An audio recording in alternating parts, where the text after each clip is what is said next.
Welcome to the Michigan Travel Show, a kaleidoscope of stories about the people, places, and events that shape our great state. The USA's oldest continuously living colony and city, first discovered in 1565. The British tried to take this city in the early 1700s, but could not overtake the fort. They burned the city down, but was not able to take the fort. So, and they, like I said, between the British and the Spaniards. But the British did take control of the city in 1763 after the French and Indian Wars, since they gave this area, the British won the war in 1763, but after 1783, at the end of the Revolution, this was transferred back to Spain because the Americans gave this back to Spain for their help for winning the Revolution. And of course, they signed the Treaty of Paris, which ended the French and Indian Wars. And in order to get Cuba back, Spain ceded Florida to Britain. So for 191 years, Spain had it, then it went to Britain. But kind of an interesting fate. The Spanish got it back after the war in 1783. After the Revolution, the U.S. gave it to them for winning the war and getting some help from them. But by 1821, Spain was no longer able to continuously take care of their property all the way here in the States. So the U.S. negotiated a pact with them and kind of bought the property and got Florida in 1821, and then Florida became a state in 1845. So it's changed hands many times here, St. Augustine and Florida. And Prince de Leon was one of the original founders. He supposedly landed in this area in 1513. He was the person who first discovered Florida in 1513. And they have some statues of him downtown. But here's all this stuff. A quick history of St. Augustine, one of Florida's most unique cities. Well, the visitor center was the civic center to start, and it was constructed of the queen stone it's a mixture of basically sand and seashells and everything else that packs down over the years, and you can see right there. And it was built originally in 35, but was redone in 2012. And on the base here, as people walk in and out of the visitor center, is the historic map of St. Augustine. So it's a pretty cool building, and of course the stone they use, as I said, just over thousands of years between sand and seashells, everything being compressed, turns into that unique stone. So here is a historic map of St. Augustine, and we're right here in the center of everything. And across the street is a Ripley's Believe It or Not Museum. It was built in the old Warden winter home, which was kind of a castle more than a home, and it was the original Ripley's Believe It or Not, built or started there in 1951. That home, semi-castle, was built around the turn of the century, around 1900. There's a couple unique things on the property we'll go over and take a look at. Okay, there's the Warden home. Originally it was a summer home, semi-castle with like 18 bedrooms, and It became the Ripley's, believe it or not, original museum in 1951. And there's a couple of neat things here we got to check out on the property, not even going into the building. And here's one of them right here, a 4-room house, hand carved from a redwood log from California. This tree was 267 feet high and 14 feet in diameter and over 1,900 years old. But they cut out this one section of it and turned it into a house. Or there it is right there, hand carved out. 4-room house inside it. Pretty cool thing out of a redwood log. Can't beat that. Okay, the Statue of David.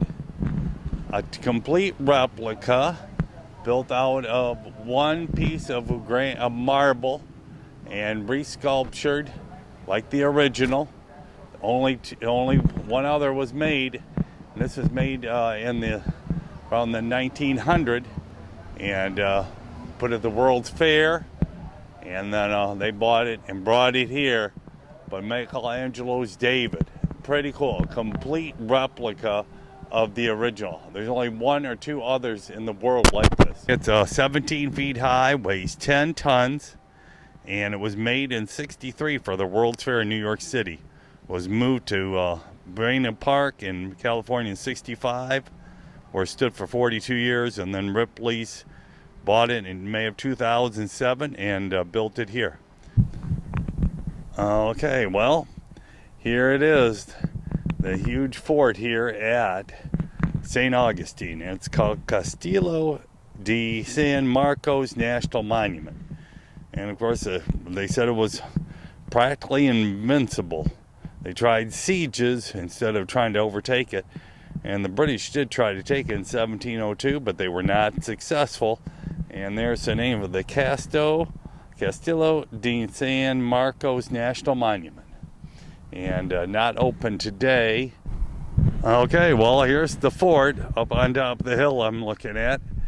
And you can see this thing was massive in its day. It looks pretty impregnable back being unable to take it from the ships. There's the harbor out there. You could tell this would be a hard thing to take. This was highly fortified. Okay, now you get a realization of the walls here. These are 25, 30-foot walls going up. There they go straight up. Try to get inside, and this was a moat. Water was inside of here. This was something. Wowee. For walking, as I'm walking around it today, there it is, go straight up.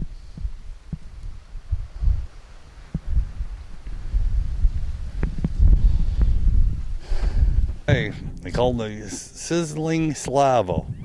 That furnace right there would heat up cannonballs upwards of 1,500 degrees, and then they would put it into the cannon and shoot at the wooden ships, and then would set them on fire. That never happened here, but pretty cool. That's where I said this is all the land around this fort. Pretty cool. Beautiful harbor here with boats sitting in it. So I'm walking around the fort here. Fort is in the perfect position here, obviously built right around 1600, give or take, between 1565 and 1600. This fort was built. Yeah. Perfect view of it right here. The wall, cannons up there. Like I said today. Okay, well, the fortress did a facelift in 1821 when Spain gave Florida to the United States, and became part of our coastal defense system, and of course helped out during the Civil War. Even though Florida was part of the Confederacy, it was like I said, American modifications. Pretty cool. This fort's got a lot of history, to say the least. Here's more of the front of the fort here.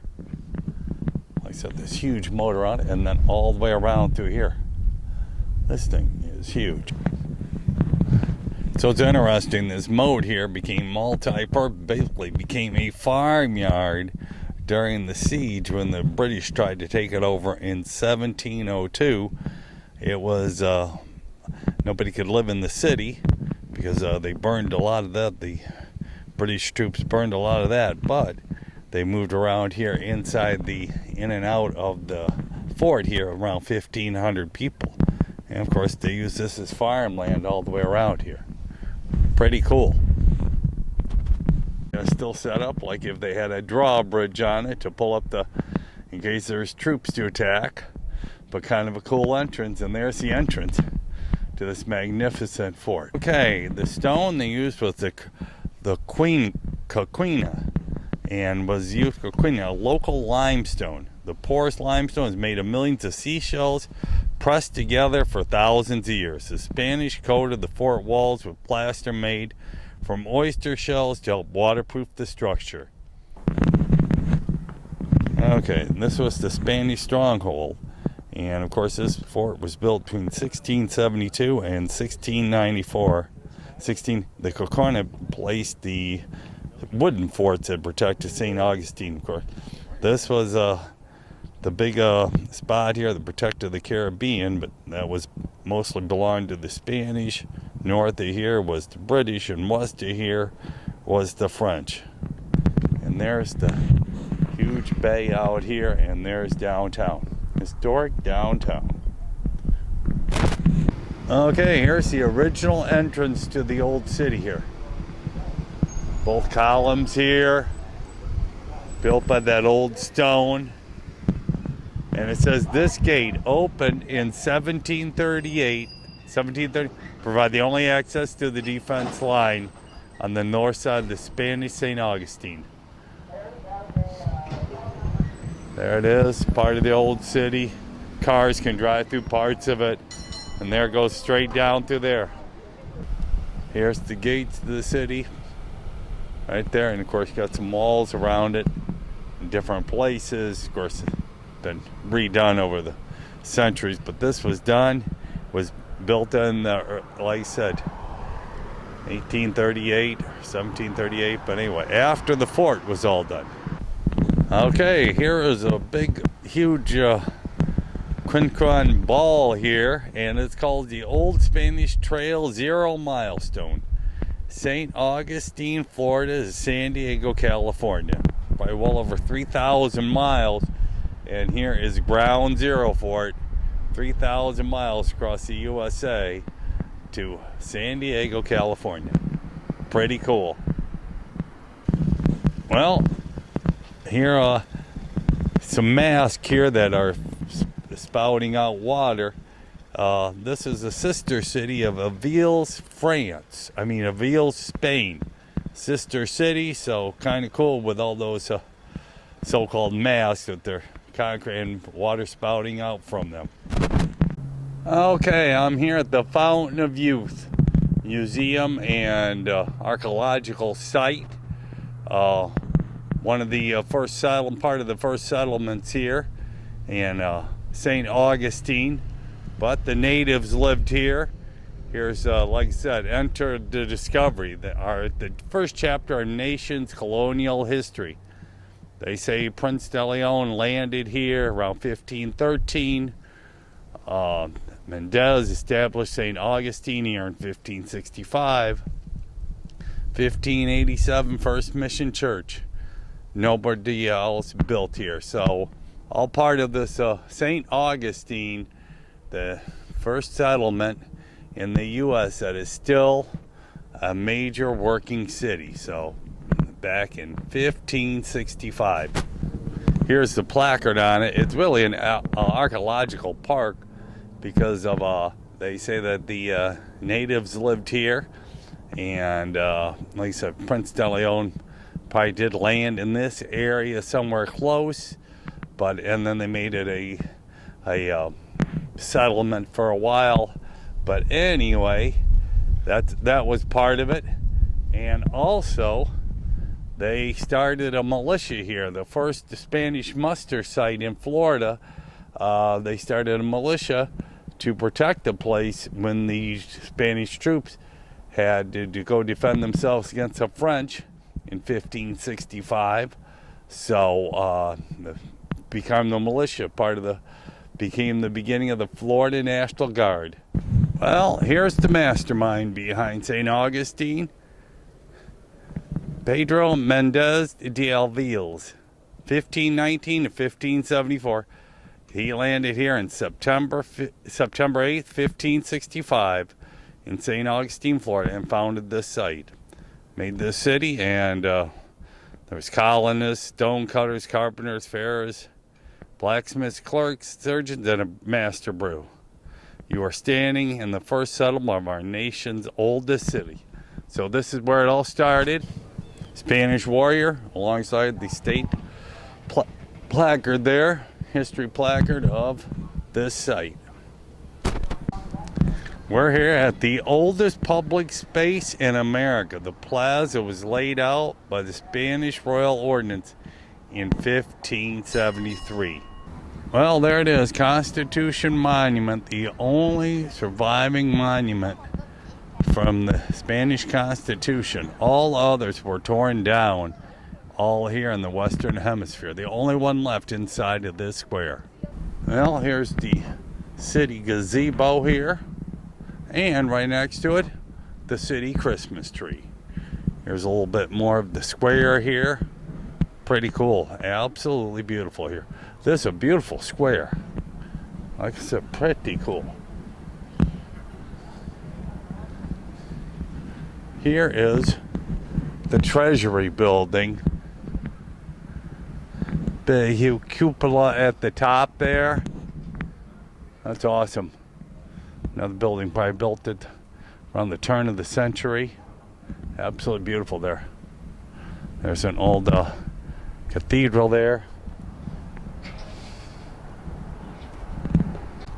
Okay, well, we're up at the top of this lighthouse here. Watching the sunset over here to the west. This is the St. Augustine Lighthouse. It's still in operation today. And we're getting a 360 view up here just before the sun is setting. Now we're going off facing the Atlantic.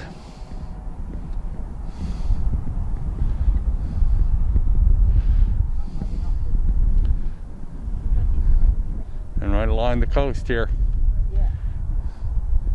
Okay, looking straight ahead there, that's downtown St. Augustine. This lighthouse was built in 1887. It's 165 feet tall to the very top. We're currently at the base at the just around the walk around, which is about 140 feet, give or take, maybe 150, 140, 150 at the walk around here. Second tallest lighthouse in Florida, and seventh or eighth tallest in America. Well, it's 219 steps to the top and 219 back down. So a spiral staircase going down the lighthouse here. Here is a quick history of the construction of the St. Augustine Lighthouse. I was mistaken. It was done in 1874. So, and like I said, it's 165 feet above sea level. Okay, well, can't quite see it, but there's the lighthouse. It's gotten a little bit dark. There's the stairs going in, and they're going up. Well, maybe next time. Anyway, and this was the lighthouse keeper's house at the time. Pretty cool. The great explorer John Ponce de Leon, the 1513 voyage of discovery. He was the first one to discover Florida. Ponce de Leon. Yep. Discovered Florida, looking for the fountain of youth. Pretty cool. Okay, well, this is St. Augustine at night. Here it all is. Beautiful light show for Christmas here. All kinds of lights everywhere. Pretty cool.